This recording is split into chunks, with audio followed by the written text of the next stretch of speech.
nous sommes arrivés à l'aéroport, le chauffeur de taxi a verrouillé les portes, ne sortez pas ici. Dans 5 minutes, vous comprendrez pourquoi. Il avait l'air effrayé, alors je l'ai écouté. Puis 3 voitures de police nous ont entourés.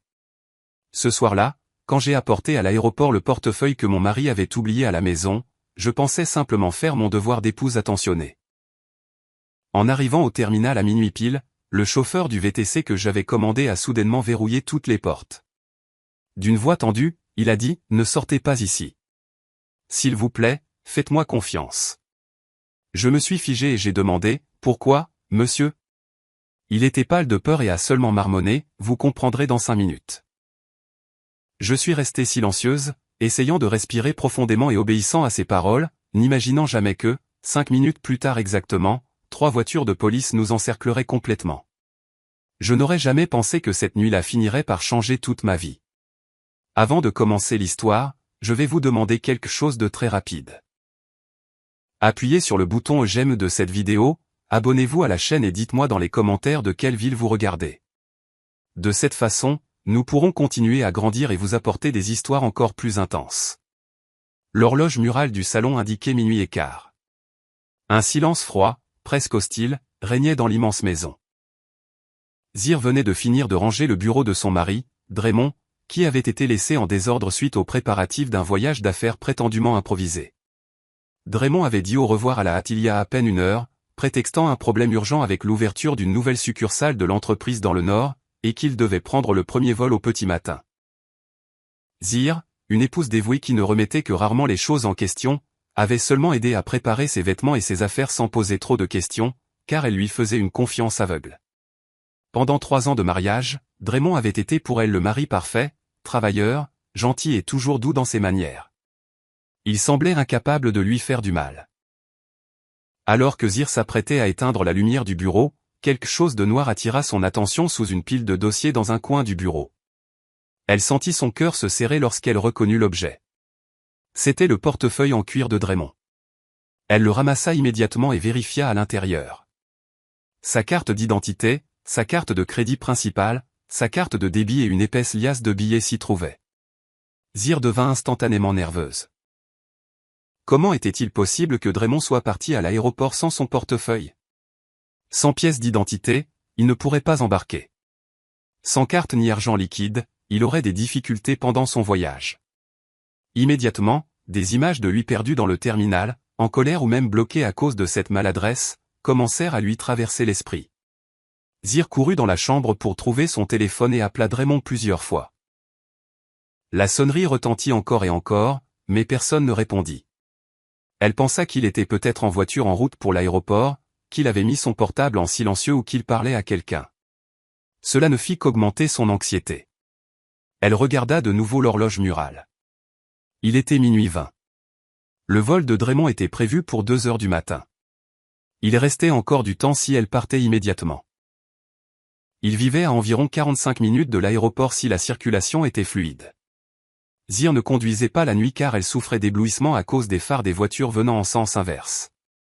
De plus, le chauffeur de la famille était rentré chez lui au coucher du soleil. Sans réfléchir à 2 fois, elle décida de commander un VTC via une application. Avec des doigts tremblants, elle ouvrit l'application sur son mobile. Elle devait lui apporter ce portefeuille à tout prix. Elle ne voulait pas que Draymond ait des ennuis pour quelque chose qu'elle pouvait arranger. Après quelques minutes de recherche, l'application indiqua qu'un chauffeur avait accepté la course. Le nom qui apparut à l'écran était Booker. La voiture était une berline noire, et elle était très proche de leur résidence sécurisée. Il arriverait dans environ 5 minutes. Zir mit rapidement son hijab. Elle boutonna un épais manteau pour se protéger de l'air glacial de la nuit et serra le portefeuille de Draymond avec une telle force qu'elle semblait s'accrocher à sa propre vie. 5 minutes plus tard, une berline noire s'arrêta devant le portail. Zir sortit, ferma à clé et descendit dans la rue. Elle ouvrit la portière arrière de la voiture et s'installa sur le siège. La climatisation lui frappa le visage d'un froid artificiel qui contrastait avec le silence de la nuit. Sur le siège avant était assis un homme noir d'âge moyen, aux tempes déjà grisonnantes. Il regarda Zir à peine une seconde dans le rétroviseur. Il avait un regard perçant mais un visage sans expression. Zir le salua poliment. Elle s'excusa d'avoir demandé une course si tard et expliqua qu'elle devait se rendre au terminal des départs nationaux de l'aéroport. Monsieur Booker hocha simplement la tête sans se retourner et démarra la voiture lentement, laissant derrière lui la zone des maisons de luxe. Un silence étrange régnait à l'intérieur de la voiture. La radio n'était pas allumée. Il n'y avait ni jazz léger, ni cette petite tentative de conversation que beaucoup de chauffeurs font pour briser la glace. Seul le bruit du moteur et le frottement des pneus sur l'asphalte se faisaient entendre. La berline avançait sur l'autoroute presque déserte tandis que les lampadaires baignaient l'intérieur du véhicule d'une faible lumière orangée. Zir continuait de regarder l'écran de son téléphone, espérant que Draymond la rappellerait, mais l'écran restait noir. Elle lui envoya un SMS rapide pour lui dire qu'elle était en route pour l'aéroport afin de lui apporter son portefeuille, mais le message resta non distribué, sans accuser de lecture. Elle pensa que sa batterie était peut-être morte ou que la couverture réseau était mauvaise sur la route de l'aéroport. Elle essaya de se calmer, s'adossa au siège et tenta de réguler sa respiration. Cependant, il y avait quelque chose dans le comportement de Booker qui commençait à la déstabiliser. Zir remarqua que le chauffeur regardait trop fréquemment dans le rétroviseur, vérifiant à la fois ses mouvements et ce qui se passait derrière la voiture. Toutes les quelques minutes, ses yeux croisaient les siens dans le reflet. Cette insistance la mettait mal à l'aise. Elle ajusta son manteau, serra son sac à main où elle avait rangé le portefeuille de Draymond, et sentit une pointe de peur. Soudain, toutes les histoires de crimes commis dans des VTC qu'elle avait lues sur les réseaux sociaux lui revinrent à l'esprit. Elle était une femme seule au milieu de la nuit dans une voiture avec un inconnu sur une autoroute déserte. Elle essaya de chasser ses pensées, récita des prières en silence et se dit que Booker n'était sûrement qu'un homme sérieux, silencieux et fatigué. Pour se distraire, Zir se tourna vers la fenêtre. Les hauts immeubles du centre-ville s'estompaient derrière eux, remplacés par les zones plus sombres et ouvertes typiques de la route menant à l'aéroport. La vitesse de la voiture était constante, ni trop rapide, ni trop lente. Booker conduisait avec une prudence presque exagérée, changeant de voie encore et encore comme pour éviter d'autres véhicules, même s'il n'y avait presque pas de circulation. 1 heure plus tard, les lumières intenses de l'aéroport commencèrent à briller au loin. Zir expira, soulagée. Elle vérifia son téléphone. Il était 1 heure exactement. Il restait encore 1 heure avant le décollage du vol de Draymond. Elle était convaincue qu'il serait à la zone d'enregistrement, cherchant nerveusement son portefeuille. Elle imagina son visage soulagé en la voyant arriver avec et sourit, fière d'être une épouse si attentionnée. La voiture entra dans la zone de l'aéroport. Booker semblait se diriger vers la zone habituelle des départs où l'éclairage était vif et où il y avait toujours des gens qui allaient et venaient. Cependant, au lieu de s'arrêter devant le hall principal, il continua à avancer lentement jusqu'au bout de la zone de dépose des passagers. Cette extrémité était presque dans l'obscurité, avec plusieurs lampadaires grillés, et elle était beaucoup plus solitaire. Zir fronça les sourcils. Elle était sur le point de demander au chauffeur de s'arrêter à l'entrée centrale, mais ses mots se figèrent lorsqu'elle vit l'expression de Booker dans le miroir. Le visage de l'homme était tendu, perlé de sueur froide, comme s'il retenait son souffle. La voiture s'arrêta à côté d'une grande colonne de béton qui séparait la zone publique du parking VIP. Il n'y avait personne dehors, pas de porteur, pas d'autres passagers, pas de garde de sécurité visible, seulement l'obscurité et le vent glacial du petit matin. Zir sentit la chair de poule sur sa peau. Son instinct lui hurlait que quelque chose n'allait pas. Elle voulut ouvrir la porte dès que le véhicule s'arrêta complètement pour courir vers l'intérieur illuminé du terminal et trouver Draymond. Elle posa la main sur la poignée et tira, mais la porte ne bougea pas. Elle essaya à nouveau avec plus de force. Rien. Elle essaya d'ouvrir de l'autre côté. Pareil. Les portes étaient verrouillées depuis la commande centrale à côté du siège du conducteur. Une panique brûlante envahit sa poitrine. Elle commença à halter. Elle frappa à la fenêtre pour attirer l'attention de quiconque passerait par là, mais l'endroit restait désert. Entre deux sanglots, elle cria sur Booker, lui demandant pourquoi il avait verrouillé les portes, exigeant qu'il les ouvre immédiatement. Il ne bougea pas. Il agrippait le volant avec une telle force que ses jointures étaient devenues blanches. Il ne se tourna pas pour la regarder à aucun moment. Ses yeux étaient fixés sur le trottoir sombre à côté de la voiture, comme s'il s'attendait à ce que quelque chose de terrible en sorte. Zir s'effondra en supplication. Elle lui offrit de l'argent, des bijoux, son sac à main, le portefeuille de Draymond, n'importe quoi pourvu qu'il la laisse partir. C'est alors que Booker parla d'une voix profonde, très sérieuse et différente du début. Vous ne sortirez pas ici, Zir. Je vous l'interdis. S'il vous plaît, croyez-moi. Dit-il sans quitter l'extérieur des yeux. Ces mots, au lieu de la calmer, rendirent sa terreur encore plus profonde. Comment pouvait-elle faire confiance à un homme qui la tenait enfermée dans une voiture au milieu de la nuit devant un aéroport presque désert? Elle s'effondra, pleurant inconsolablement, et demanda entre deux sanglots pourquoi il lui faisait ça. Booker se tourna juste un peu. Ses traits reflétaient une véritable panique, mais une détermination d'acier brillait dans ses yeux. Il lui assura que dans 5 minutes, elle comprendrait tout, et que d'ici là, sa vie dépendait de sa non-désobéissance. Le corps de Zir se mit à trembler de manière incontrôlable. Elle se recroquevilla sur la banquette arrière, serrant son sac à main, incapable de décider si elle devait continuer à crier ou rester immobile pour ne pas provoquer quelque chose de pire. Les secondes se transformèrent en éternité. Zir fixa son regard sur l'horloge numérique du tableau de bord, regardant les minutes avancer au ralenti. 1, 2, 3. Le silence à l'intérieur de la voiture était suffocant, tandis qu'à l'extérieur, l'obscurité semblait cacher un prédateur tapi. Booker continua à surveiller attentivement les rétroviseurs, comme s'il surveillait un ennemi invisible. Quand le compteur passa à la 5e minute, le monde vola en éclats d'un seul coup. De l'avant et de l'arrière, 3 voitures de police surgirent de nulle part, sirènes hurlantes et lumières bleues et rouges illuminant le coin oublié du terminal. Elles encerclèrent la berline et bloquèrent toute sortie. Zir laissa échapper un cri étouffé, convaincu un instant qu'il venait arrêter le chauffeur. Elle sentit une lueur de soulagement. Elle pensa qu'il l'avait sauvée d'un enlèvement. Plusieurs officiers en gilet pare-balles sortirent des voitures, armés de fusils. Ils se déplaçaient avec rapidité et précision militaire. Zir se baissa, craignant qu'une fusillade n'éclate. Elle entendit des ordres criés dans les haut-parleurs, ordonnant à quelqu'un de se coucher et de se rendre immédiatement. Elle ferma les yeux et se boucha les oreilles, souhaitant que tout se termine bientôt. Mais à sa grande surprise, la police ne visa pas la berline de Booker. Ils passèrent juste à côté, contournèrent la grande colonne de béton à côté de la voiture et se jetèrent sur une silhouette qui se cachait dans l'obscurité, exactement à l'endroit où la porte arrière se serait trouvée si Zir avait pu sortir. Elle osa lever un peu la tête. Les officiers maîtrisaient un homme enveloppé dans un épais manteau noir avec une casquette rabattue jusqu'aux sourcils. L'individu tenta de se débattre, mais la différence numérique était écrasante. Ils le jetèrent au sol et lui tordirent les bras derrière le dos pour le menotter. De l'une de ses poches tombèrent un couteau pliant et un mouchoir, apparemment imbibé de liquide. Un officier ramassa le mouchoir avec des gants et le mit dans un sac de preuve. Même depuis la voiture, Zir perçut une odeur chimique pénétrante qui lui fit dresser les poils sur la nuque. Du chloroforme. À ce moment, un autre officier ouvrit la portière du conducteur de la berline de l'extérieur et parla à Booker à travers la vitre d'un ton respectueux, comme s'ils se connaissaient déjà. Il l'informa que la cible avait été arrêtée et que la situation était sous contrôle. Booker hocha la tête, laissant enfin échapper un soupir de soulagement et désactiva le verrouillage central.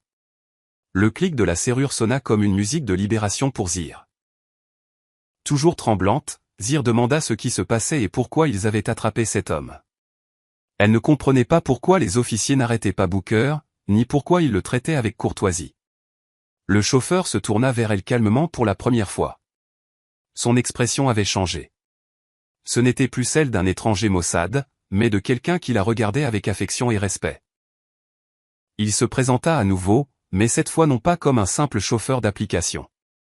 Il lui dit qu'il s'appelait Booker et qu'il avait été le chef de la sécurité personnelle de son défunt père, Monsieur Langston. Zir resta bouche bée. Elle se souvenait vaguement de ce nom de son enfance, l'homme de confiance qui avait pris sa retraite des années auparavant. Booker expliqua qu'avant de mourir, son père lui avait secrètement demandé de continuer à la protéger de loin, car il avait toujours craint que quelqu'un ne s'approche d'elle par pur intérêt financier. Cette nuit-là même, Booker avait reçu des informations selon lesquelles un plan pour l'enlever avait été mis en place. L'homme qu'il venait d'arrêter était un tueur à gages engagé pour la kidnapper à la porte de l'aéroport. Dès qu'elle aurait posé le pied sur le trottoir, il l'aurait immobilisée avec ce mouchoir imbibé de chloroforme et l'aurait forcée à monter dans un autre véhicule. Zir se couvrit la bouche pour réprimer un cri. L'idée qu'elle avait été à quelques secondes de marcher vers sa propre mort la laissa glacer. Puis, d'une voix brisée, elle demanda, qui pourrait la haïr au point de faire une chose pareille? Booker ne répondit pas avec des mots. Il leva la main et pointa vers le deuxième étage du bâtiment des départs internationaux, où la façade en verre révélait clairement l'intérieur illuminé. Zir suivit la direction de son doigt et vit une silhouette très familière. C'était Draymond, son mari. Il n'avait cependant pas le visage d'un homme angoissé par la disparition de sa femme, mais une expression déformée par la rage et la frustration. Il jeta violemment son téléphone par terre, et il n'était pas seul. À ses côtés se tenait Kenyatta, la meilleure amie de Zir, sa compagne inséparable des virées shopping et des événements sociaux. Kenyatta portait une robe rouge flashy et tenait tendrement le bras de Draymond, essayant de le calmer. À leurs pieds se trouvaient deux grandes valises. Des valises de voyage, pas de travail. Draymond passa son bras autour de la taille de Kenyatta naturellement, avec une intimité qu'il n'aurait jamais eue avec une simple amie. Tous deux regardaient vers la zone des voitures de patrouille avec un mélange de haine et de désespoir dans les yeux, comme si quelqu'un avait ruiné un plan soigneusement élaboré. À cet instant, le monde de Zir s'effondra. Les larmes se remirent à couler, non plus de peur, mais d'une douleur perçante au plus profond de sa poitrine. Là, sous ses yeux, une double trahison se reflétait. L'homme qu'elle aimait et l'ami en qui elle avait confiance avaient conspiré ensemble pour l'éliminer. Le prétendu voyage d'affaires était un mensonge, et le portefeuille oublié n'avait pas été un oubli, mais un leurre pour la forcer à quitter la maison seule à minuit et l'amener directement à cet endroit où le tueur à gages l'attendait. Booker la laissa pleurer un moment en silence jusqu'à ce que ses sanglots se transforment en respiration rauque. Puis il redémarra la voiture et s'éloigna de l'aéroport, cette scène où une partie de Zir était morte pour toujours. Alors qu'il rejoignait l'autoroute, Booker lui demanda d'ouvrir à nouveau le portefeuille de Draymond. Zir obéit avec des mains encore tremblantes. La carte d'identité et les cartes étaient toujours là. En sortant l'argent liquide, elle remarqua quelque chose d'étrange entre les billets. Un papier plié avec grand soin. Ce n'était pas un simple reçu, mais un billet d'avion aller simple pour l'étranger au nom de Draymond et Kenyatta. Derrière le billet, un autre papier était encore plus troublant. Une police d'assurance vie récente au nom de Zir pour un montant équivalent à des centaines de milliers d'euros, avec Draymond comme seul bénéficiaire. Soudain, tout s'éclaira. Il n'avait pas besoin de ce portefeuille car il portait déjà le passeport et les billets qui comptaient vraiment dans sa poche. Il avait laissé le portefeuille express pour la forcer à se rendre à l'aéroport. Si l'enlèvement réussissait, il l'assassinerait. Son corps disparaîtrait et Draymond pourrait la déclarer disparue pour ensuite toucher l'assurance et vivre comme un roi avec Kenyatta dans un autre pays. Zir serra les documents avec rage. Mais à côté de l'horreur, quelque chose de nouveau commença à naître en elle. L'amour aveugle qu'elle avait porté à Draymond pendant ces 3 années fut pulvérisé en quelques secondes, laissant place à une fureur froide et tranchante, très différente des pleurs désespérés. Elle se regarda dans le miroir de courtoisie de la voiture et reconnut à peine la femme qu'elle voyait. Elle n'était plus l'épouse douce et confiante de ce matin. Booker, voyant ce changement dans ses yeux à travers le miroir, comprit que Zir était prête à passer de victime à stratège. Il lui dit que Draymond ne savait pas qu'elle avait tout découvert. Du point de vue de son mari, la seule chose qui s'était produite était que l'enlèvement avait échoué en raison d'une opération de police imprévue. Cette ignorance de Draymond était le plus grand avantage de Zir. Il la croyait toujours naïve, à l'abri de tout soupçon. Booker lui recommanda de rentrer chez elle et de faire comme si rien ne s'était passé, comme si elle n'avait jamais mis les pieds à l'aéroport. Ils avaient besoin de temps pour préparer une riposte, protéger les biens de Zir et rassembler des preuves. L'ancienne version d'elle, la femme aveugle et docile, fut enterrée cette nuit-là sur le parking de l'aéroport. Une nouvelle Zir fit surface, prête à se venger avec patience et précision. La berline noire de Booker avançait lentement, comme si elle traversait un pont entre deux mondes, celui de la naïveté et celui de la lucidité. À l'intérieur de la voiture, le silence revint, mais ce n'était plus le malaise d'avant, mais un calme dense chargé de douleur et de détermination. Zir continuait à serrer son sac à main comme s'il s'agissait d'un gilet de sauvetage au milieu de la tempête qui avait dévasté sa vie en moins d'1 heure. Ses larmes avaient séché, laissant une piqûre rugueuse sur sa peau. Elle regardait l'autoroute illuminée par une triste lumière jaune, tandis que son esprit repassait en boucle tout ce qu'elle avait vu et entendu. Booker, d'une voix sereine et paternelle, considéra que c'était le moment de lui donner du contexte. Il avoua qu'il observait les mouvements de Draymond avec inquiétude depuis 6 mois. Grâce à d'anciens contacts dans la police et la sécurité privée, il avait découvert qu'un jeune homme d'affaires bien connu s'était endetté dans des jeux d'argent illégaux en ligne pour une somme énorme, dépassant 200 000 euros. Cet homme d'affaires était Draymond. Au début, Booker ne voulait pas le croire, mais les preuves s'accumulaient. Il y avait des rapports sur la mise en gage discrète de petites propriétés sans en informer Zir. Le comportement de Draymond était devenu plus hermétique, plus nerveux. Zir se souvint, la gorge nouée, de toutes les fois où il s'était plaint de projets bloqués ou de clients défaillants pour justifier le besoin de signer des documents urgents avec elle et de retirer de l'argent du compte joint. Maintenant, elle comprenait que ce n'était pas l'entreprise qui dévorait cet argent, mais le jeu. Elle se sentit maladroitement coupable, comme si elle avait failli à l'héritage de son père, qui lui avait laissé l'entreprise et les propriétés à gérer.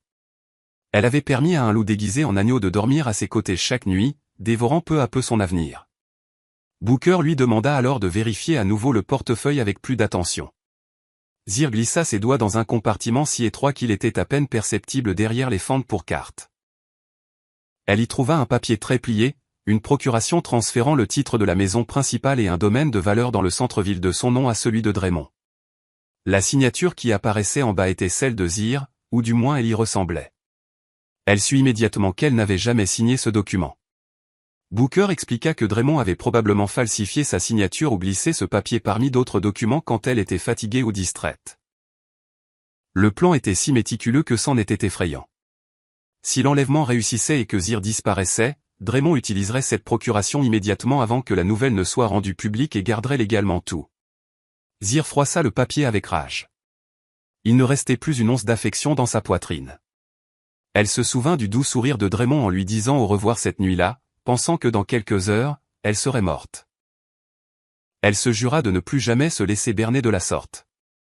Elle regarda son propre reflet dans la vitre de la voiture et décida que la femme faible qu'elle avait été jusqu'alors s'arrêtait là. En l'honneur de la mémoire de son père, et par respect pour elle-même, elle ne permettrait pas à Draymond et Kenyatta de gagner un pouce de plus. Booker, voyant cette résolution, commença à esquisser un plan. La première chose était de rentrer à la maison avant que Draymond ne revienne frustré de l'aéroport. L'histoire officielle devait être très simple. Zir avait trouvé le portefeuille à la maison dans un endroit plausible, pour que Draymond croie qu'elle n'avait pas mis un pied dehors. Le trajet du retour parut plus court que celui de l'aller. Les rues d'Atlanta étaient presque vides à 2 heures du matin, un cadre parfait pour que Zir puisse mettre de l'ordre dans ses pensées. Elle essuya les restes de larmes, arrangea son hijab dans le petit miroir et s'entraîna à sourire. Au début, le geste semblait dur et artificiel, mais en essayant à plusieurs reprises, elle réussit à retrouver l'expression douce que Draymond connaissait. Elle devrait devenir la meilleure actrice de sa propre vie, non pas à la recherche d'un prix, mais pour sauver son destin. En arrivant à la résidence sécurisée, Booker éteignit les phares de la voiture pour ne pas attirer l'attention du gardien ou des voisins. Il la déposa quelques mètres avant la porte pour que le bruit du moteur ne trahisse rien. Avant que Zir ne sorte, Booker lui tendit un petit appareil de la taille d'un bouton. C'était un micro-espion de haute technologie. Il lui demanda de le cacher dans un endroit que Draymond utilisait quotidiennement pour parler ou travailler, mais où il ne serait pas facile à détecter. Zir le serra dans son poing avec détermination. Elle sortit de la voiture et se glissa jusqu'à la porte de sa propre maison comme si elle était une intruse en territoire ennemi. Elle ouvrit la serrure avec un soin extrême pour qu'elle ne grince pas. L'intérieur était sombre et silencieux, imprégné de l'odeur de désodorisant à la lavande qui l'avait réconforté les autres nuits et qui lui semblait maintenant suffocante. Chaque coin lui rappelait des scènes d'une vie qui venait de se révéler être un mensonge. Le canapé où ils regardaient des films, la table où ils prenaient leur petit déjeuner ensemble, tout semblait soudain être un décor de théâtre. Elle referma à clé de l'intérieur pour que rien n'attire l'attention lorsque Draymond reviendrait. Son premier arrêt fut la salle de bain. Elle se lava le visage à plusieurs reprises à l'eau froide, essayant d'effacer la trace de larmes et de panique de ses traits. Elle se regarda longuement dans le miroir du lavabo. Elle voyait toujours la même femme que d'habitude, mais avec une autre âme dans les yeux. Il n'y avait plus de naïveté, mais une nouvelle dureté lucide. Elle se chuchota qu'elle pouvait le faire, qu'elle n'était pas une victime sans défense, mais la fille d'un homme fort qui n'abandonnait jamais. Quand elle se sentit assez sereine, elle commença à mettre en scène. Zir emporta le portefeuille de Draymond dans le salon et réfléchit à l'endroit le plus logique pour le trouver. Il ne devait pas être caché dans un endroit impossible, mais pas non plus si visible qu'il ait l'air d'avoir été placé exprès. Après quelques secondes de réflexion, elle décida de le laisser à moitié coincé dans la fente entre le coussin du canapé et la coudoir, exactement comme il aurait pu tomber de la poche de Draymond lorsqu'il s'était assis pour la dernière fois pour mettre ses chaussures. L'endroit était parfait. Puis elle s'assit sur ce même canapé, alluma la télévision à très bas volume, laissa un magazine entre ses mains et s'installa comme si elle lisait jusqu'à s'endormir. L'horloge sonna 3 heures quand elle entendit un moteur de voiture approcher et s'arrêter devant la maison. Elle se força à fermer les yeux et à respirer lentement et régulièrement, imitant le sommeil. Elle entendit la clé tourner brusquement dans la serrure et la porte s'ouvrir en trombe. Draymond entra, haletant, la cravate desserrée, le visage en sueur et l'expression altérée. Ce n'était cependant pas la sueur de quelqu'un qui rentrait épuisé par la circulation, mais de quelqu'un qui a vu un plan criminel sombrer sous ses yeux. Il appela Zir à voix haute. Elle fit semblant d'être surprise, laissa tomber le magazine et se redressa avec un bâillement exagéré. Elle cligna des yeux plusieurs fois comme si elle était désorientée et lui demanda ce qu'il faisait là alors qu'il était censé être dans l'avion. Sa performance était impeccable. Draymond resta paralysé une seconde, la voyant si calme sur le canapé.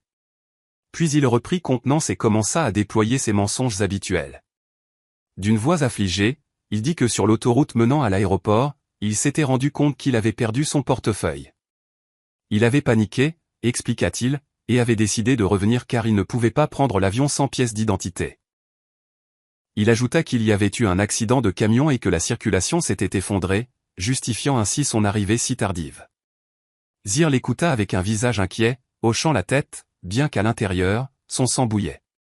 Elle savait parfaitement où il avait vraiment été et avec qui. Elle se leva, le prit par le bras avec douceur et commenta qu'elle avait aussi eu peur car elle n'avait pas pu communiquer avec lui. Avec beaucoup de naturel, elle montra le canapé. Elle lui dit qu'en se réveillant, elle avait remarqué quelque chose de dur dans la fente du siège, et qu'en regardant, elle avait vu le portefeuille qui dépassait. Suivant la direction qu'elle indiquait avec sa main, Draymond vit le bord du cuir qui dépassait entre les coussins. Ses traits changèrent immédiatement. D'abord un immense soulagement, puis la stupéfaction. Il se jeta sur le portefeuille et vérifia rapidement son contenu. Tout était là. Ce qu'il ne savait pas, c'est que Zir avait déjà photographié le billet et la police d'assurance dans la voiture de Booker pour conserver les preuves. Draymond la serra dans ses bras avec enthousiasme, la combla de remerciements et la qualifia de porte-bonheur. Dans cette étreinte, Zir sentit autre chose. Un parfum féminin qui n'était pas le sien. Un parfum doux et cher qu'elle reconnut instantanément comme étant celui de Kenyatta. Son estomac se retourna, mais elle ne s'écarta pas. Elle lui chuchota d'aller prendre une douche chaude et de se reposer car l'embouteillage avait sans doute été épuisant. Draymond accepta le conseil et monta les escaliers vers la chambre principale. Dès qu'il disparut de sa vue, Zir se souvint du petit microphone qu'elle serrait toujours dans sa main. C'était le moment parfait. Prétextant qu'elle allait préparer une serviette propre, elle monta après lui. Elle entendit l'eau couler dans la salle de bain. Il n'y avait pas de temps à perdre. Le costume de Draymond était jeté sur le lit, mais Zir eut une pensée plus pratique. Le costume pouvait changer tous les jours. Il leur fallait un objet qui l'accompagnait toujours. Ses yeux s'arrêtèrent sur la mallette en cuir qu'il adorait, un cadeau de sa part pour son anniversaire qu'il ne quittait jamais. Elle ouvrit une petite poche intérieure de la mallette, normalement destinée aux pièces de monnaie ou aux clés, et plaça le microphone dans le coin le plus profond, en appuyant avec son doigt pour s'assurer qu'il restait bien fixé et caché. Elle referma la fermeture éclair juste au moment où la porte de la salle de bain s'ouvrit. Draymond sortit avec seulement une serviette autour de la taille. Zir se tourna avec un sourire tendre et lui tendit les vêtements propres qu'elle avait préparés, aussi serviables que toujours. Il l'embrassa sur le front sans imaginer qu'à partir de ce moment, chaque conversation importante qu'il aurait avec cette mallette à proximité serait enregistrée. Cette nuit-là, ils dormirent dans le même lit, mais avec leurs âmes aux pôles opposés. Draymond tomba dans un sommeil profond, convaincu que son plan raté était passé sans laisser de traces et planifiant peut-être une nouvelle stratégie avec Kenyatta. Zir, en revanche, resta éveillée, fixant le plafond de la chambre. Elle portait des écouteurs discrets connectés à l'application du micro-espion sur son mobile. Elle savait qu'un homme comme Draymond ne tarderait pas à contacter sa complice. Juste avant l'aube, elle fit semblant de se lever pour boire de l'eau et se rendit à la cuisine, le téléphone à la main. Dans l'application, elle vit que l'appareil était actif et captait du son à l'intérieur de la mallette. Elle entendit le bruit de la circulation, puis la sonnerie d'une autre ligne. Draymond utilisait un téléphone prépayé caché dans la mallette pour appeler quelqu'un. Dès qu'une voix féminine répondit à l'autre bout du fil, Zir sentit un frisson. C'était Kenyatta. La conversation qui suivit fut tout sauf romantique. Il n'y eut pas de mots doux, mais des insultes, des reproches et de la panique. Draymond maudit la police et l'opération qui avait ruiné son plan à l'aéroport. Il cria que le délai pour payer ses dettes de jeu expirait le lendemain et qu'il devait plus de 200 000 €. S'il ne payait pas, les voyous travaillant pour l'usurier viendraient à sa maison et à son bureau, ruinant sa réputation et l'envoyant peut-être en prison.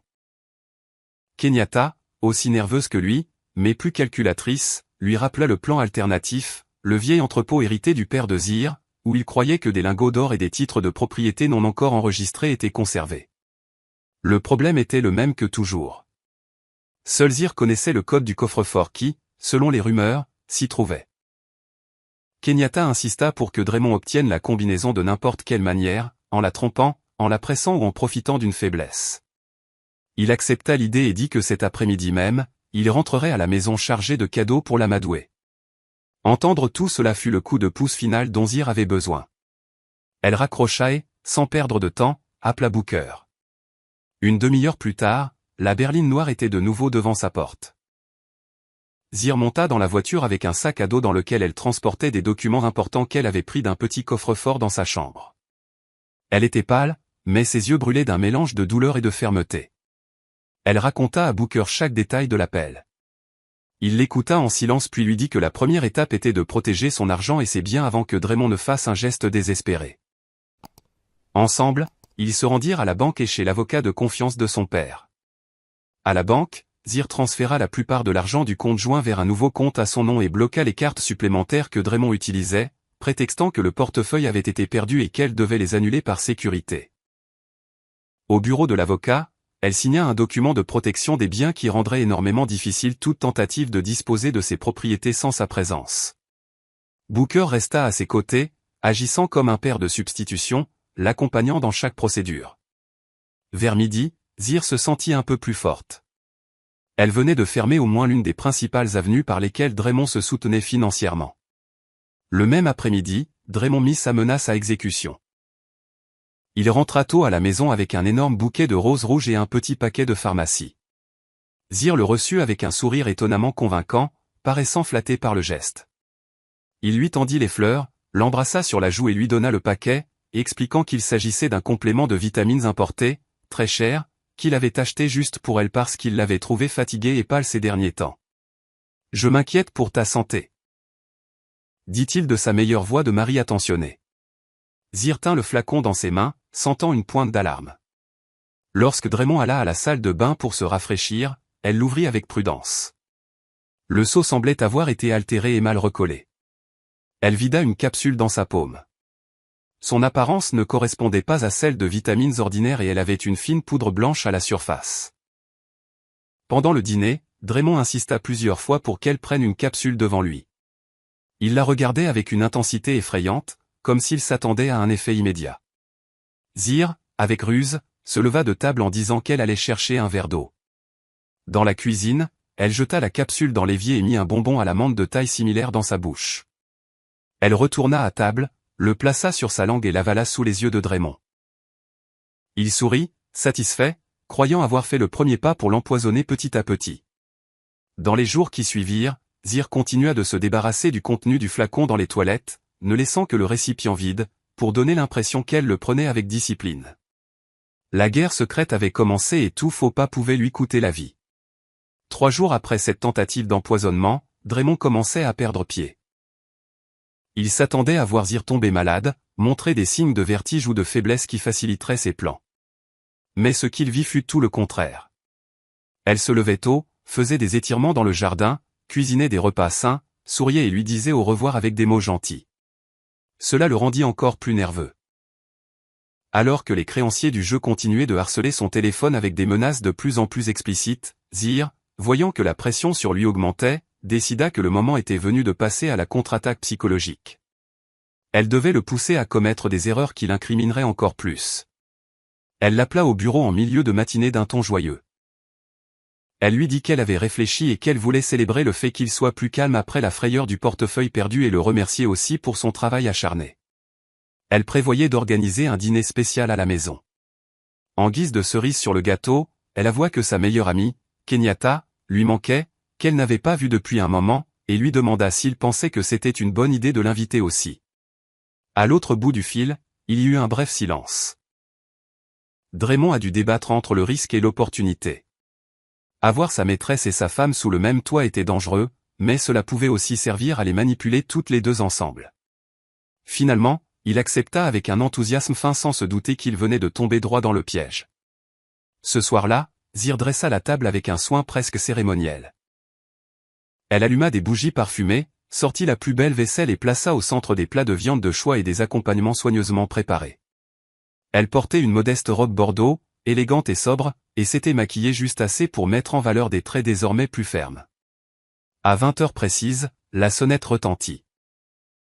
Draymond ouvrit la porte à Kenyatta, qui apparut dans une robe moulante marquant chaque courbe, créant une nette différence avec la discrétion de Zir.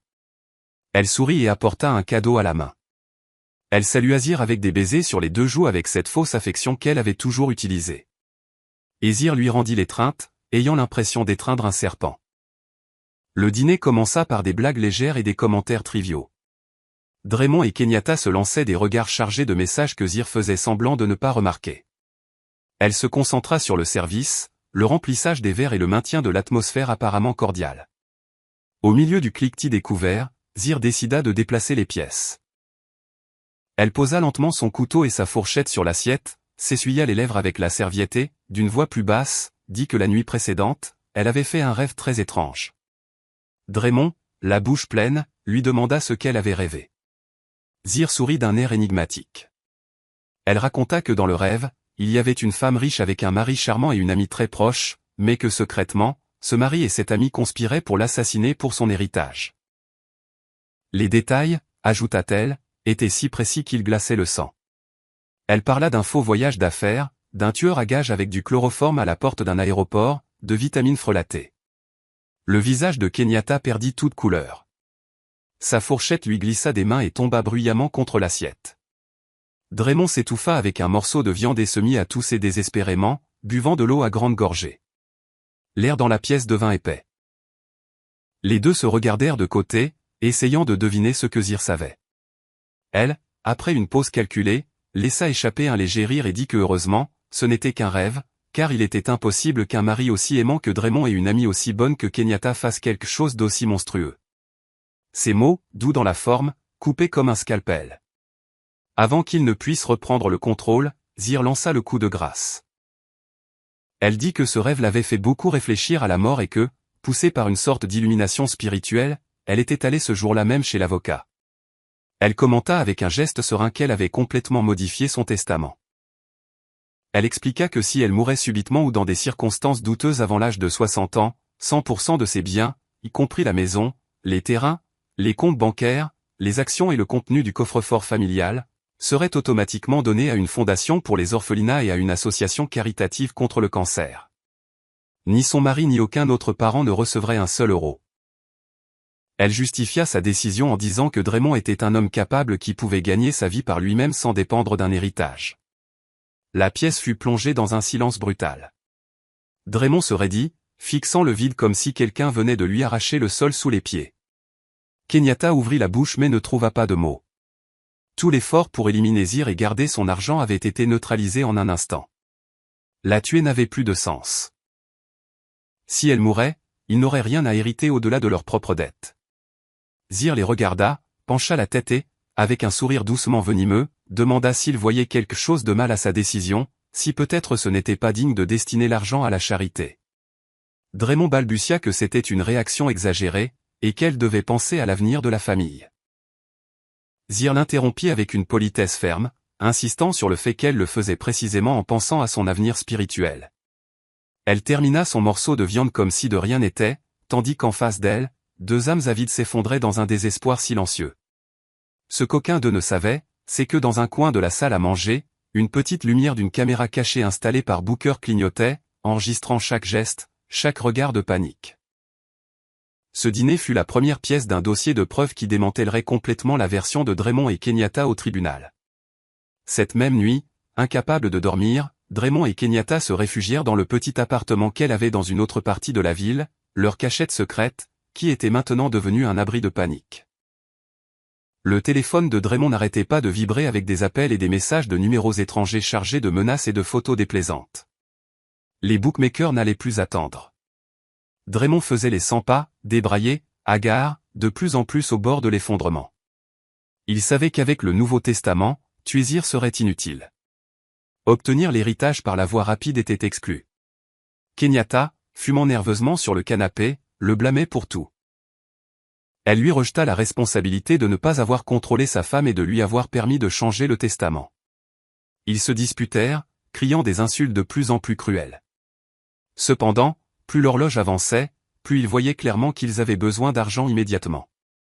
S'ils ne pouvaient pas éliminer Zir, ils n'avaient que l'option de la briser. Draymond décida de donner une nouvelle tournure à la violence. Il comploterait un enlèvement domestique. Il engagerait 3 voyous pour entrer dans la maison, attacher Zir et la torturer physiquement et psychologiquement jusqu'à ce que, affaiblie, elle signe une révocation du testament et plusieurs procurations pour le transfert de biens. Il n'était plus intéressé à prétendre être le mari parfait. Sa vie était en jeu et le masque tombait. Le lendemain, Draymond ne rentra pas à la maison. Il envoya un SMS disant qu'un audit urgent était survenu à l'entreprise et qu'il devrait y rester dormir. En réalité, il rencontra 3 criminels costauds dans un café en périphérie de la ville. Il leur promit une bonne paie s'ils parvenaient à obtenir les signatures nécessaires de Zir. Quand le soleil commença à se coucher et que le ciel mourut orange, Draymond, Kenyatta et les voyous montèrent dans une camionnette aux vitres teintées en direction de la maison de Zir. De l'extérieur, la résidence était silencieuse. Il n'y avait pas de lumières allumées à l'entrée. Quelque chose d'étrange car Zir allumait habituellement la lumière du porche avant la tombée de la nuit. Sa voiture était toujours dans le garage, ce qui signifiait en théorie qu'elle était à l'intérieur. Draymond ouvrit le portail avec une clé de rechange et marcha le cœur battant. Il fit signe aux voyous de se préparer. Il mit la clé dans la serrure de la porte principale et la tourna soigneusement. La porte s'ouvrit sans résistance. Ils entrèrent comme une vague au rez-de-chaussée, prêts à maîtriser quiconque ils trouveraient. Les voyous vérifièrent le salon, la cuisine et les chambres d'amis. Draymond et Kenyatta coururent jusqu'à la chambre principale où Zir se reposait habituellement quand elle était à la maison. Draymond défonça la porte et cria son nom d'un ton menaçant. La chambre était vide. Le lit impeccablement fait, le placard intact. Il commença à vérifier la salle de bain, le bureau, chaque recoin de l'étage supérieur. Rien. La maison semblait abandonnée. Terrifié par la possibilité que Zir ait réussi à s'échapper, Draymond redescendit dans le salon. Les voyous confirmèrent qu'il n'y avait personne dans toute la maison. Dans un accès de rage, il donna un coup de pied dans une table basse en verre, brisant un vase en 1000 morceaux. Puis, un son doux brisa le silence. Un ordinateur portable posé sur la table centrale s'était allumé, avait émis une notification et l'écran s'était soudainement illuminé. Draymond, Kenyatta et les voyous s'approchèrent avec méfiance. Sur l'écran, un appel vidéo entrant commença à jouer automatiquement. Le visage de Zir apparut clairement. Elle était assise dans une pièce inconnue, portant un hijab noir et une expression sereine, presque froide. Draymond se pencha vers l'écran et cria, exigeant de savoir où elle était et lui ordonnant de rentrer à la maison. Zir ne s'y a pas. Elle salua Draymond, Kenyatta et, sans hésiter, salua aussi les invités qu'ils avaient amenés, démontrant qu'elle savait parfaitement qu'ils n'étaient pas seuls. Puis elle pointa du doigt une petite marque dans le coin de l'écran, l'icône de la diffusion en direct, et un compteur de spectateurs qui n'arrêtait pas d'augmenter. Elle leur expliqua que des caméras cachées placées dans toute la maison diffusaient en temps réel sur un serveur privé auquel son avocat et certains contacts de la police avaient accès. Si elle appuyait sur un bouton de son mobile, tout le contenu et l'emplacement seraient immédiatement envoyés aux autorités. Draymond pâlit. Zir n'avait pas encore alerté la police. Elle leur donnait une dernière chance de l'écouter. Calmement, elle leur dit qu'elle savait qu'ils étaient venus pour son argent et qu'elle savait que Draymond était harcelé pour ses dettes de jeu. Elle reconnut qu'elle était consciente de l'urgence, mais ajouta qu'elle n'avait pas l'intention de l'aider de la manière qu'il voulait. Pourtant, elle assura qu'elle n'était pas si cruelle que de le laisser se faire tuer pour un défaut de paiement. Elle avoua que le testament existait vraiment, comme elle le leur avait dit, et que les principaux biens étaient déjà protégés. Mais elle révéla aussi qu'elle avait des capitaux liquides non enregistrés dans le testament. Un héritage de son père sous forme d'espèces et d'or conservé dans un endroit secret, suffisant pour couvrir la dette et plus encore. Les yeux de Draymond et Kenyatta brillèrent de convoitise. Ils demandèrent où était cet argent, promettant de disparaître à jamais de la vie de Zir une fois qu'il l'aurait. Elle décrivit un vieil entrepôt textile appartenant à sa famille dans une zone industrielle abandonnée, un endroit que presque personne ne visitait. Elle raconta que dans le fond, sous le sol en béton où se trouvait autrefois la machine numéro 7, il y avait un coffre-fort enterré. Elle leur donna la combinaison basée sur leur date de mariage inversée. C'était une histoire si détaillée et plausible qu'elle dissipa les dernières réserves de Draymond. Il se souvint de cet entrepôt. Il y était allé une fois au début du mariage et savait qu'il était parfait pour cacher quelque chose. Sans plus réfléchir, Draymond ordonna aux voyous de l'accompagner à l'entrepôt. Il avait besoin de leur force pour briser le sol et porter la boîte. Il referma brutalement l'ordinateur portable, coupant l'appel, convaincu que la fortune était à portée de main. La camionnette démarra et fila vers la zone industrielle, Kenyatta indiquant les itinéraires les plus rapides sur son téléphone. Aucun d'eux ne remarqua la voiture qui suivait à distance. La berline de Booker, avec lui au volant et Zir à ses côtés, observant le point rouge sur le GPS marquant l'emplacement du véhicule de Draymond. Après 45 minutes sur des routes de plus en plus détériorées, ils arrivèrent à l'avenue où s'alignaient de vieux entrepôts rouillés. L'entrepôt de la famille de Zir se trouvait au bout, avec la façade qui s'écaillait et une clôture vaincue par la rouille. Draymond défonça la clôture avec la camionnette jusqu'à ce qu'il arrache la chaîne. Ils entrèrent dans la cour couverte de boue sèche et de mauvaises herbes, prirent des pelles, des pioches et un pied de biche dans le coffre et forcèrent la porte de l'entrepôt, qui s'ouvrit avec un grincement aigu. Une odeur de poussière, d'humidité et d'excréments d'animaux leur frappa le nez. Seule la lumière de la lampe de poche que Kenyatta tenait brisait l'obscurité. Guidés par les instructions de Zir, ils s'avancèrent vers le fond, où se dressait une vieille machine en métal couverte de rouille, arrêtée depuis des années. Draymond montra le sol en ciment sous la machine et ordonna aux voyous de commencer à frapper la surface avec le pied de biche et les masses. Le vacarme métallique résonna dans tout le bâtiment. Pendant près d'une heure, ils travaillèrent sans relâche, fissurant le béton et déplaçant les morceaux jusqu'à ce que l'une des pelles heurte quelque chose de solide. Draymond leur ordonna de s'arrêter et approcha la lampe de poche. Sous une couche de terre apparut le dessus d'un coffre-fort en métal de taille moyenne. Entre sueur et halètement, ils soulevèrent la boîte et la posèrent sur le sol fissuré. Draymond s'essuya les mains du mieux qu'il put, s'approcha de la serrure à combinaison et commença à tourner la molette avec des doigts tremblants, en suivant les chiffres que Zir lui avait donnés. Un léger clic se fit entendre. La serrure céda. Kenyatta se précipita pour se tenir à côté de lui, retenant son souffle. Les voyous s'approchèrent également, essayant de voir l'intérieur. Draymond ouvrit la boîte, soudainement, s'attendant à une pluie d'éclats dorés. À l'intérieur, il n'y avait ni lingots ni liasses d'euros, seulement des piles de papier, de vieux dossiers et plusieurs grandes photographies. Confus, Draymond commença à fouiller nerveusement, espérant trouver les billets sous ce désordre. Ce qu'il trouva, ce furent des copies de ses documents de dette de jeu avec toutes les données de transaction. Il y avait aussi des reçus de virement d'argent du compte de Zir vers le sien et celui de Kenyatta au cours des 2 dernières années. Et comme si cela ne suffisait pas, les photos montraient Draymond et Kenyatta entrant dans des hôtels, dînant ensemble et s'embrassant à l'aéroport. Au sommet de tout, une enveloppe blanche avec une écriture parfaitement reconnaissable, Zir. Sur la couverture, il était écrit « Un cadeau pour les traîtres ». Draymond ouvrit l'enveloppe avec des mains tremblantes. Sur la feuille, à peine une phrase. « Le trésor que vous cherchez n'est pas ici. Ce qu'il y a dans cette boîte, c'est la preuve de tout ce que vous avez fait. Profitez-en. La police est en route. » Juste à ce moment, un puissant faisceau de lumière inonda l'intérieur de l'entrepôt à travers les vitres brisées et les fissures de la porte. Les sirènes de police se mirent à hurler à quelques mètres de là. Plusieurs haut-parleurs crièrent des ordres clairs indiquant que le bâtiment était encerclé et que personne ne devait bouger. Draymond laissa tomber le papier, sentant ses jambes flageoler. Kenyatta se mit à crier et à le frapper à la poitrine, le traitant d'idiot. Les voyous tentèrent de s'enfuir par une sortie arrière, mais la porte vola vers l'intérieur sous le bélier d'une équipe du SWAT. En quelques minutes, tout le monde fut plaqué contre le sol froid en ciment, les mains menottées dans le dos. L'avidité qui les avait conduits là s'était terminée par un coup sec de la réalité. La lumière des projecteurs de la police transforma l'entrepôt en une scène chirurgicale où aucune ombre ne pouvait plus rien cacher. Au milieu du chaos, la porte principale de l'entrepôt s'ouvrit doucement et les officiers formèrent un couloir. Le son des talons résonna sur le ciment.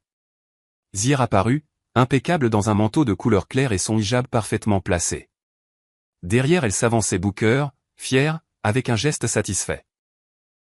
Draymond et Kenyatta, au sol, levèrent les yeux et la virent comme si elle était la personnification même du destin venu régler ses comptes.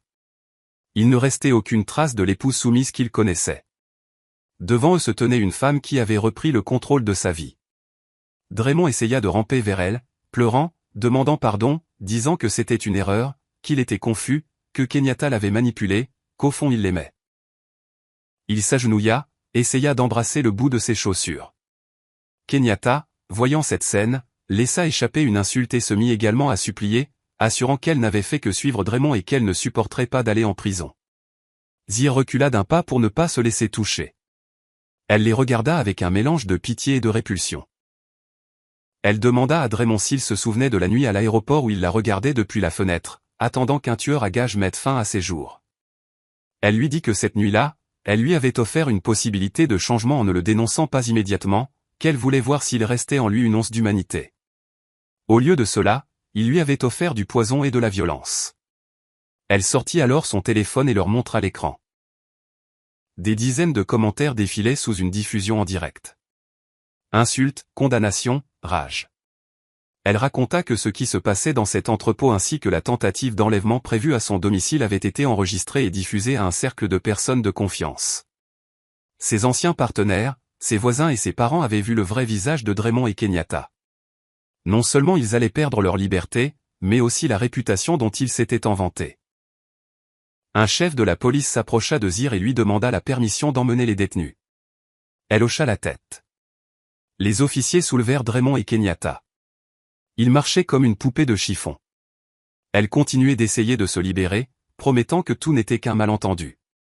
Lorsque les voitures partirent et que l'entrepôt retrouva sa morosité, Zir prit une profonde inspiration pour la première fois depuis plusieurs jours. Elle regarda le coffre-fort, ouvert, rempli de papiers et de photos, et comprit que c'était une parfaite métaphore de son mariage. Un contenant qui de l'extérieur semblait solide et précieux, mais qui à l'intérieur était plein de déchets. Elle se tourna vers Booker, qui l'attendait près de la porte, et hocha la tête. Il était temps de rentrer à la maison. Cette fois, pour de vrai. Dans une maison qui, petit à petit, cesserait d'être contaminée par le poison que Draymond y avait déversé. 6 mois plus tard, la vie de Zir était différente. Les procès contre Draymond et Kenyatta se déroulèrent rapidement. Les enregistrements audio, les vidéos des caméras, les documents trouvés dans le coffre-fort et les mouvements bancaires peignaient un tableau si clair que leurs avocats trouvèrent impossible de construire une défense crédible. Le juge les condamna sévèrement pour tentative de meurtre, fraude, escroquerie et falsification de documents. Draymond fut envoyé dans une prison de haute sécurité. Là, il découvrit que ses créanciers avaient aussi des amis parmi les détenus. Ses journées se remplirent de menaces, d'extorsions et de coups. Ses costumes chers et son aura d'homme respectable avaient été laissés derrière. Il n'était plus qu'un type maigre aux yeux hagards, sans honneur ni avenir. Kenyatta, de son côté, fut détenu dans une prison pour femmes où la rumeur se répandit bientôt qu'elle avait participé à un plan pour assassiner sa meilleure amie. Le mépris des détenus fut immédiat. La femme coquette et hautaine que Zir avait connue devint une ombre qui lavait les vêtements des autres en échange d'un peu de protection. Chaque nuit, elle se repentait en larmes, mais la culpabilité ne changeait plus rien. La place qu'elle aurait pu occuper aux côtés d'une amie loyale, elle l'avait remplacée par une cellule et une vie marquée à jamais. Zir, quant à elle, consacra ses mois à se reconstruire. Elle rénova la maison, changea les meubles, les couleurs et l'agencement. Elle supprima toute trace des décisions de Draymond et remplit les pièces de lumière et de vie. La demeure cessa d'être une scène de mensonges pour devenir un foyer authentique. Elle s'occupa également de l'entreprise héritée de son père. Accompagnée d'avocats et de conseillers, elle détecta et expulsa ceux qui avaient collaboré avec Draymond dans des manœuvres douteuses. Elle mit en place de nouveaux contrôles, favorisa une culture de la transparence et découvrit qu'en réalité, elle avait un grand talent pour les affaires.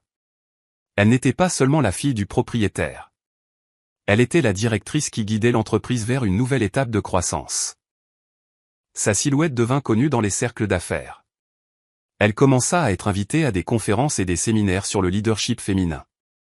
Elle racontait son histoire avec discrétion, sans nommer de nom, en se concentrant sur la manière dont une femme peut surmonter la trahison et prendre les rênes de son destin.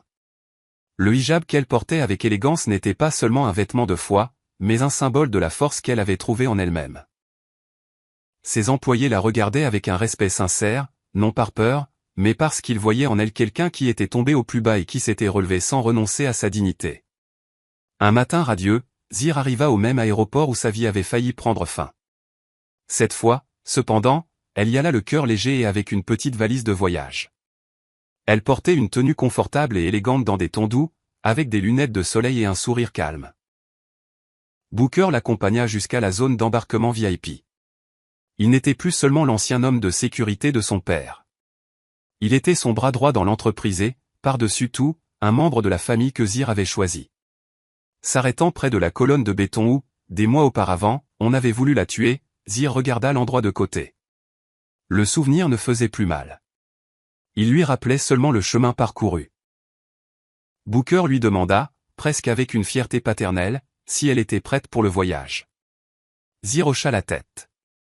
Elle tenait en main les billets pour la Omra, le petit pèlerinage à la Mecque, et une visite ultérieure en Turquie, le voyage qu'elle avait toujours rêvé de faire en couple et qu'elle allait maintenant savourer seule, depuis une liberté conquise. Elle remercia Booker pour tout ce qu'il avait fait pour elle, lui disant que pour elle, il n'était pas seulement un protecteur, mais un véritable ange gardien envoyé par la mémoire de son père. Il s'émut, les yeux humides. Elle se tourna alors vers la porte des départs internationaux, prit une profonde inspiration et s'avança. Les écrans de vol annonçaient que son avion partirait à l'heure. C'était un détail qui lui semblait presque symbolique. Sa vie suivait enfin le cours qu'elle avait elle-même choisi, et non celui qu'un autre avait tenté de lui imposer. Alors qu'elle faisait la queue à l'immigration, Zir s'autorisa à fermer les yeux quelques secondes, remerciant silencieusement d'avoir survécu à ces 5 minutes où un simple « ne sortez pas de la voiture » lui avait sauvé la vie. Draymond et Kenyatta étaient laissés derrière, comme un sombre chapitre d'un livre déjà terminé. Ce qui l'attendait de l'autre côté de la porte était un avenir plein de possibilités. Lorsque l'agent tamponna son passeport et qu'elle franchit le point de contrôle, elle sut que c'était la clôture définitive de cette histoire. La nuit où elle avait failli être une victime s'était transformée en point de départ de la femme qu'elle était maintenant. Zir se dirigea vers la porte d'embarquement, poussant sa valise d'un pas ferme, prête à écrire les prochains chapitres de sa vie de sa propre main. Avez-vous aimé l'histoire? Et de quelle ville écoutez-vous? Retrouvons-nous dans les commentaires. N'oubliez pas de vous abonner. À la prochaine histoire de vie. Avec amour et respect. After this game, you are in. Feel like you're on cocaine? Oh yeah. So after this game here, Talon, we're gonna rotate these two friends out, and then you're in. So after this game, when we get in lobby, I'll send you code and you'll be in. So yeah, literally maximum 5 minutes you'll be in. I'm gonna lock in Raiju. Yeah, go for it. Yep. Absolutely lock in Raiju and Balls. Thank you so much for that, Lurk. Go pull a hangman. Go get some rest. Go lurk in the shadows. And I hope to see you later on. And I hope the ghost hug was effective. Thank you so much for being here. And Raw, thank you so much for that lurk as well. Go and enjoy that lurk, friend. I appreciate you so much. Oh my god. Jesus Christ. What a shit show it's been tonight. It's nice. You have mod side? I know. I can send Talon the code. Okay, yeah, we need Talon and... Tune already has it, I think. So Talon and yourself, you already have it. Okay, thank you guys so much for that game. Thank you so much. Oh my god, that was insane. Someone lived. You lived. Thank you so much for playing. Have an amazing evening if you do not join again. But if you want to join again, you're more than welcome to. Thank you so much, Sebla. Bye-bye, friend. Thank you very much. Thank you. See you, bye. Alright, let me move those friendos out of the queue. Can I send it to you on Discord? Yeah, you can probably just join through my Steam profile. So we get Sebla, Ghost. Hey, now next up we have Tuna, Talon, and Shadow. You guys are up next for some Phasmas, so get those booties in my lobby.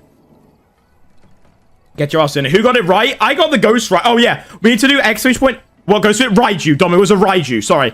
Dom, it's a Raiju, so actual ghost Raiju. Also, I'm going to have ads running in a minute, so when those ads run, we run 3 minutes of ads to keep pre-rolls off for new viewers, so if you do get hit with an ad, you will miss nothing, friends. Yeah. You'll miss nothing when those ads run. I'm going to make sure I've got everything set up here. Oh, it's a Tuna! Oh my god, it's a Tuna? Oh, hi. Hi. Hi, there we go. Now it's your turn. I didn't screw it up this time. I'll DM the code Shadow. Don't worry, I got this. Talon. Talon, you have code, friend. There we go. Oh my god. Yeah, if you want to open up ghost guessing again, mods, you're more than welcome to. So I'm letting you watch something. No worries, Sam. Sam, I have a long-ass queue tonight. If you want to join, you're more than welcome. You might be waiting a while, though. welcome on in. I hope you're having an absolutely amazing Friday. That's why on viewer nights, I recommend everyone gets here early. The earlier you're here, the faster you're going to get games. Viewer nights are very chaotic. But if you want to play, get those booties in my lobby. Or get the booties in the queue, and then we'll get you in the lobby. Yeah. Hell yes, dude. It's been so much fun tonight. This has actually been such a fun. Wish to play? Kiwi, join the queue. Oh, wait, you can't play, can you? Because you're in hospital bed. Kiwi, I hope everything's alright, friend. I will read your DM in a little bit. I really hope everything's alright. Because, my God. Yeah, get those ghost guesses in there. Ghost guessing is up, friends. So do exclamation point ghost space and then any of the ghosts. Or just exclamation point ghost to guess a random one. Yep. Do all of the things. Wait, you're level 14, Talon? Hello. Fucking hell. Hi, I hear you. Yes. Yeah. I hear you now. Yeah. Oh, you can? Okay. Yeah. Hi. I hear you. You're good. Hi, Shadow. Hi. Take your time, friend. I played with you a lot this week. No, I appreciate you so much, friend. Yeah, it's a tuna. Look. Oh, my God. Yes, it's a tuna. Tuna. Hi. I'm the most experienced here. Yeah, we're cooked. We're fucked. We're cooked. It's with Ghost Tuna. Oh, my God. Tuna's a ghost. Run.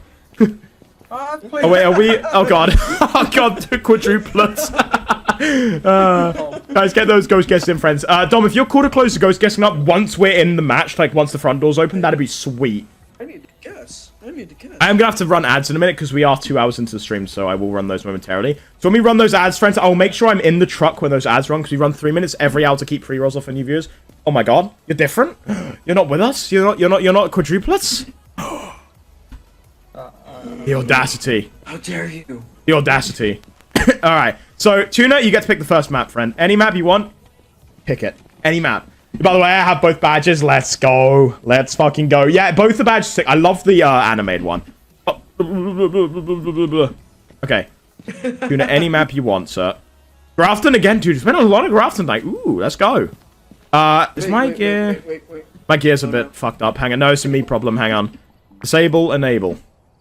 Yeah, there we go. If ready logged in 2 days ago, let's go. Oh, I'm being called. Hang on. What is going on? Is this like perfect timing? I want to see if we Jesus did Christ! we did last night. Right? Alright, let's ready up. I need to quickly answer a call. 1 second.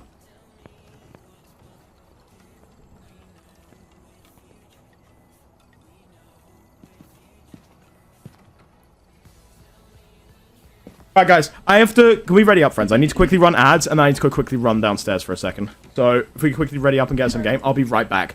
Alright, friends. I'm going to quickly run 3 minutes of ads, run them every single hour to keep pre-rolls off for new viewers. If you get hit with an ad, you'll miss literally nothing. But I do need to go quickly take care of something, so I'll put the thing there. You guys want to jam out? You guys jam out to a Yoshi rave, alright, while I'm gone. Alright. Let me stick on a Yoshi rave, friends, so you guys can jam out. Hang on. Where is my Yoshi rave? Alright, guys. Guess your favorite dance emotes in chat. Jam out. Jam out. Get some dance emotes in chat and jam the ever-living shit out. Alright, I'll be right back. Here we go now. That man's group on the mic. Next in the mix full of blue steel. This is what I put you up. This is what let's go. Yes. Yep. Okay, I got it done, so I'll try not to kill everyone with the golden bunny again. Okay.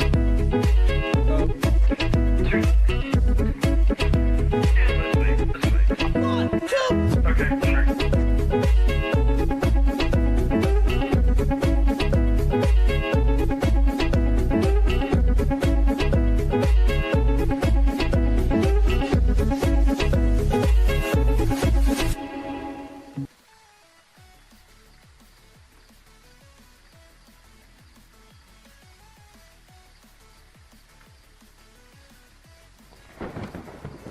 Whenever I find a bunny, just in case I get a golden bunny, I'll make sure to warn you guys that I'm doing it.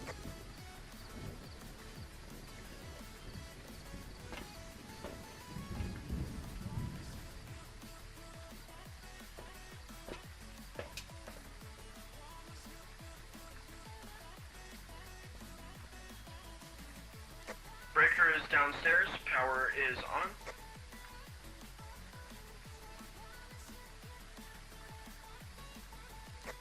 Hey there, Whispering. Come here for a second. I'm in the man. Mannequin room? Okay.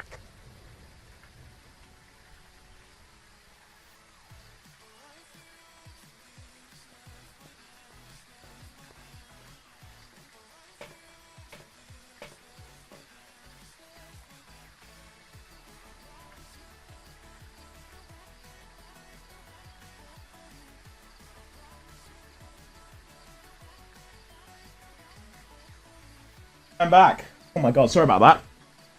Is Ghost Guessing over?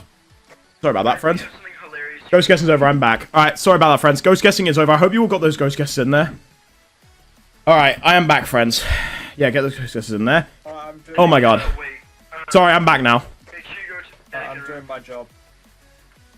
Here we go. What's your job? So, Bunny? What's it? Just